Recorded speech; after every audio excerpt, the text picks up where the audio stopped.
ప్రగతి వెన్నెల అభిమానులకు ప్రణామం.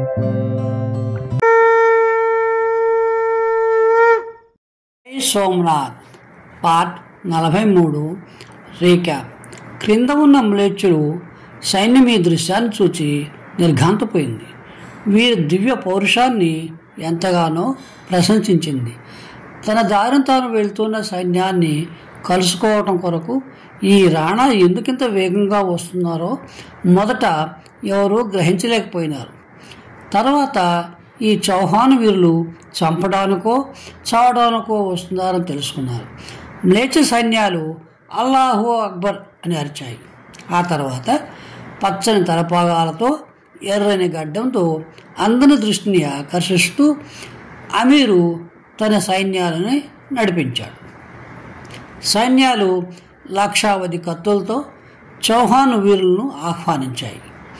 గోగాబాబా గారికి ఉద్రేగం ఉప్పొంగింది. నేర్పలేని ఈతగాడు సముద్ర తరంగాలను చీలుస్తూ బారలతో ముందుకు సాగేటట్లు గోగాబాబా ఆ సైన్యంలోకి చొరపడ్డారు. ఆయన గర్జనలు కోట దాకా వినిపించాయి. ఆయన చెయ్యి ఎత్తితే చాలు చుట్టూ ఉన్న జనం విరగదొక్కుంటూ పరిగెత్తేవారు. అంత జనసమూహంలో కూడా ఆయన తలపాగా మెరుస్తూ ముందుకు నడిచింది. తర్వాత కనిపించకుండా మాయమైంది. తర్వాత తిరిగి మెరుపులా మెరిసింది అంటూ నందిదత్తుడు ఏడ్చాడు. సామంతుడు వెర్రి వాళ్ళ అలా నిర్ఘాంతపడి వింటున్నాడు. తిరిగి మెరిసింది, మళ్ళీ పడిపోయింది. వేల కొలది శత్రు కృపాణాలు వారి మృత్యుశేయకు గొడుగు పట్టినట్టు పట్టి పైకి లేచాయి. అవసానం అయిపోయింది. గోగాబాబు కైలాసానికి చేరుకున్నారు. వారి అరుణధ్వజం కిందకి దిగింది. ఇక నా కర్తవ్యం మిగిలింది.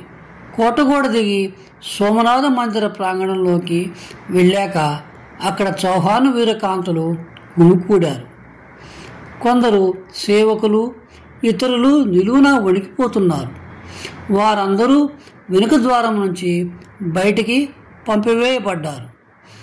స్వయంగా చావలేని పశువుల్ని చంపటం దేనికి? నా కుమారునికి ఆయుధ విద్య రాదు. అయినా గోగాబాబాతో యుద్ధానికి పంపించా. బ్రతికి ఉండగా ముక్తి మార్గాన్ని చూపేవాళ్ళం. మరణ సమయంలో వెంట ఉండవద్దు. పురుషుల్లో మిగిలింది నేనొక్కడినే.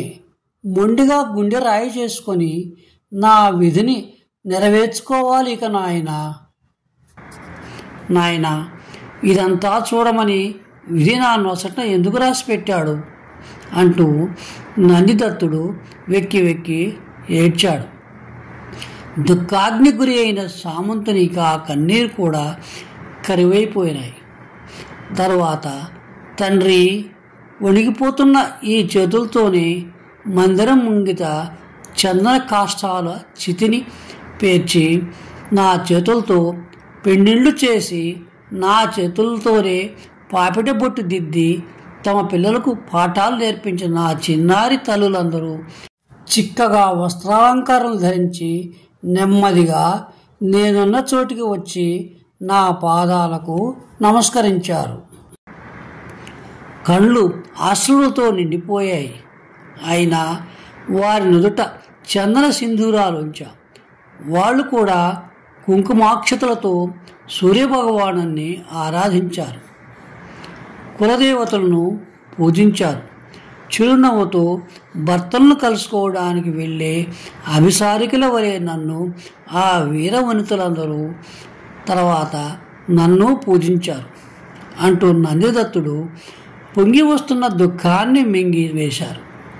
తర్వాత ఆ లావణ్యవతులందరూ చితిపైకి ఎక్కారు.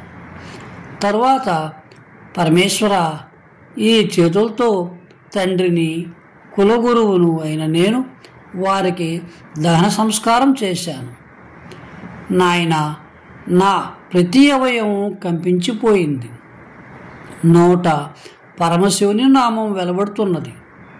అప్పుడు నా ముందు శ్రీ సోమనాథుడు, నా కర్తవ్యము ఈ రెండే ఉన్నాయి. ఆ అగ్ని నాయన ఒక్కసారి కుప్పమన్నది. ఆ సౌందర్యమంతా ఆ జ్వాలల్లో పడి బూడిదైపోయింది. వారి ఆహాకారాలు వినలేక నేను మందిరంలోకి పరిగెత్తి సోమనాథం లింగానికేసి నా తలను కొట్టుకున్నా. ఈ పాడు ప్రాణాలు అప్పుడే విడిచిపెట్టేవాడిని, కానీ రాణాజీకి ఇచ్చిన వాగ్దానం నన్ను కట్టివేసింది.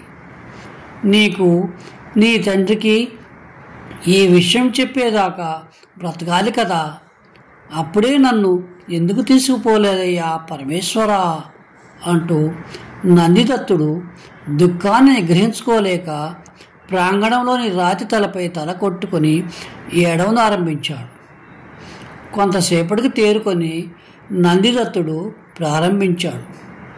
తరువాత తండ్రి కోటకయోడ మీదకి పోయి చూస్తే ఏముంది, 7 ఘడియల్లో గోగోరాణ వీరులంతా రూపం మాసిపోయినారు. ఒక్కొక్క వీరుడు ఊహాతీతమైన పరాక్రమాన్ని ప్రదర్శించి శంకరుని సన్నిధికి వెళ్ళారు. మ్లేచ్ఛదళం ఒకటి దుర్గం మీదకి రావాలని యత్నిస్తున్నది. నా సమయం కూడా ఆసన్నమైందనుకున్నాను నేను. కానీ మన రహస్య ద్వారం జ్ఞాపకం వచ్చి పరిగెత్తి అందులో జొరబడ్డాను. మ్లేచ్చులు ఆడుతూ పాడుతూ అల్లాహో అక్బర్ అని కేకలు వేస్తూ వస్తున్నారు. లోపల నుంచి ఎవరైనా ప్రతిఘటిస్తారేమోననుకున్నారు వాళ్ళంతా. కానీ తలుపులు తెరిచి ఉన్నాయి. ఎవరైనా మాటను నక్కి బాణాలు విసురుతారేమోననే భయంతో నెమ్మదిగా లోపలికి వచ్చి దుర్గంలో నిర్జనంగా ఉన్న వీధులను చూచి చకితులైనారు. తరువాత అరుచుకుంటూ నలువైపులా వ్యాపించారు. అలా మందిర ప్రాంగణంలోనికి కూడా జొరబడ్డారు. నేనొక రంధ్రంలో నుంచి ఇదంతా చూస్తూనే ఉన్నా. వాళ్ళట్లా వచ్చి ఎదురుగా ఆకాశమంత ఎత్తున మండుతున్న చితిని, దానిపై సర్వదగ్ధమైన 600 వీర నారీమణుల శవాలను చూచి ప్రాణాంతకమైన భయంతో పరిగెత్తారు. 2 మాత్రం భయపడలేదు. ఆ 2 మందిరంలోకి జొరబడ్డారు. ఒకడు శిఖరం మీదకెక్కి ధ్వజాన్ని విరగొట్టాడు. పరమేశ్వర స్వామి, ఇదంతా చూడడానికా నన్నెందుకు ఉంచావు స్వామి? నందిదత్తునికి తిరిగి దుఃఖం పొంగి వచ్చింది. తర్వాత అంతా బయలుదేరారు. సర్పాకృతిలో సైన్యం కదిలిపోయింది. అంతా వెళ్ళిన తర్వాత భయంతో గజగజ వణికిపోతూ కేవలం విధి నిర్వహించుకునేందుకు ప్రాణాలను బిగపట్టుకుని బయటికి వచ్చి చూస్తే ఏముంది నాయనా, ఏముంది? మన గోగాదుర్గం, మన గోగాబాబు కీర్తి పతాక శ్మశానమైపోయింది. ప్రాణాల కంటే అధికం అనుకున్న ప్రతి వస్తువు సర్వనాశనమైపోయింది. కానీ నందిదత్తుని గొంతు దుఃఖంతో పొడిపోయింది. ఇంకా రాణాజీకి అగ్ని సంస్కారం చేయవలసి ఉంది నాయన. పరమేశ్వరునికై ప్రాణాలు అర్పించటం ఆయన వంతు. ఇక చచ్చిన వారికి మోక్షం ఇప్పించటం నా వంతు. నెమ్మదిగా వణుకుతున్న కాళ్ళతో కిందకి దిగాను. దుర్గం మీద గ్రద్దల గుంపు పోగైంది. కింద ఎడారిలో శవాల మీద గ్రద్దలు గుంపులుగా వాలుతున్నాయి. ఏదో విధంగా గుండె దిగబట్టుకొని కిందికి దిగా. అబ్బా, నా రాజపుత్ర కుమారులు ఎంత పౌరుషం చూపారయ్యా! కనీసం ఒక్కొక్కడు 5గురినైనా చంపందే చావలేదు కదా.